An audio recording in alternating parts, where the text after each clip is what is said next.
Overbridge আছে কিন্তু ওভারব্রিজে মানুষ নাই। এই যে ব্যস্ত শহর চট্টগ্রাম,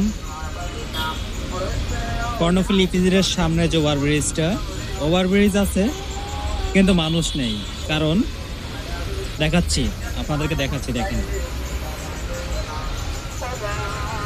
দেখছেন মানুষ কিন্তু, অথচ তারা সবাই ব্যবহার করে কোথায়?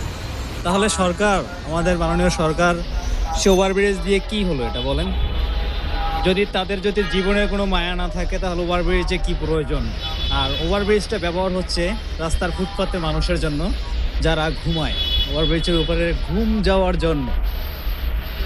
যেমন আমি দুই পাশ থেকে দেখাচ্ছি, দেখেন ওভারব্রিজ কিন্তু কেউ ব্যবহার করে না। স্টিল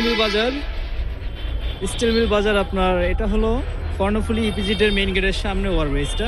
সবাই কিন্তু রাস্তার ফুটপাথটা ব্যবহার করে, রাস্তার মাঝখান থেকে কিন্তু চলে যায়। হয়তো ভাগ্যবশত দুই একজন ওভারব্রিজটা ব্যবহার করে, আর কিন্তু অন্যথায় কিন্তু কেউ ওভারব্রিজটা ব্যবহার করে না। ভালো করে দেখতে পারবেন, লক্ষ্য করলে দেখতে পারবেন কোথা থেকে ব্যবহার করে মানুষ। এই হলো আমাদের বাংলাদেশের জনসাধারণ, যাদের কোনো সচেতনতা নেই। যেখানে হাজারো গাড়ি আসতেছে ওপেন, এখান থেকে তারা সবাই কিন্তু ব্যবহার করতেছে রাস্তার মাঝখানে।